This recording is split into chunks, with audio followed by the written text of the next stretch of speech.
Kabar Marunting kali ini pemirsa kita buka dengan informasi. Menjelang Hari Raya Kurban tahun 1444 Hijriah, Dinas Pertanian Kota Waringin Barat, Provinsi Kalimantan Tengah melakukan pemeriksaan kesehatan sapi dan kambing di lapak-lapak para pedagang di Pangkalan Bun. Hal tersebut untuk memastikan kelayakan dan kesehatan hewan yang dijadikan hewan kurban.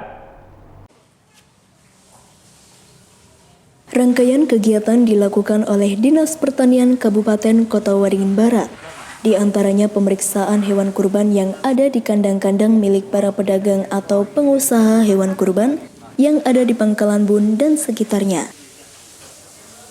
Pengecekan dilakukan tidak hanya melibatkan tim dari Dinas Pertanian, juga bekerja sama dengan Polres Kota Waringin Barat untuk memastikan bahwa hewan sapi dan kambing yang dijual sebagai hewan kurban benar-benar sehat dan layak sesuai syariat, bebas dari penyakit termasuk virus penyakit mulut dan kuku atau PMK.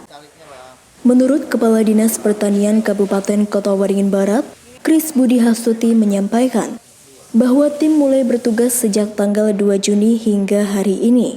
Mereka keliling turun ke lapangan untuk mengecek langsung ke lapak-lapak untuk melihat secara langsung kondisi sapi yang dijual dan memberikan tanda untuk hewan yang dinyatakan memenuhi kriteria sebagai hewan kurban. Dari hasil pemeriksaan sementara, pihaknya menyatakan pasokan sapi dan kambing kurban aman, serta tidak ditemukan calon hewan kurban yang terindikasi menderita sakit. Sapi-sapi yang telah diperiksa dan sehat, selanjutnya ditempel stiker bertulis telah diperiksa. Sementara jika ditemukan ada sapi atau kambing yang sakit, harus diobati terlebih dahulu sebelum dijual kepada pembeli.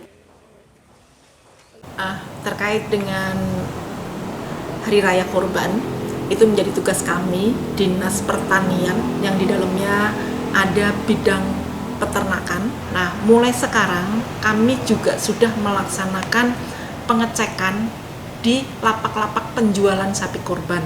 Itu juga ada SK, ada surat tugas dari kami untuk memastikan bahwa sapi yang akan dijadikan hewan kurban benar-benar yang sapi yang sehat, baik secara penampakan visualnya maupun secara daging yang akan dibagikan kepada masyarakat. Kami juga sudah berproses untuk melaksanakan vaksinasi PMK ini ke semua peternak yang ada di Kabupaten Kota Waringin Barat. Itu ada target kami mempunyai target 10.000 unit. Sementara itu, berdasarkan data sementara untuk jumlah sapi terhitung dari bulan Mei hingga pertengahan Juni ini, setidaknya ada sekitar 2.000 ekor sapi yang masuk atau didatangkan ke Kota Waringin Barat.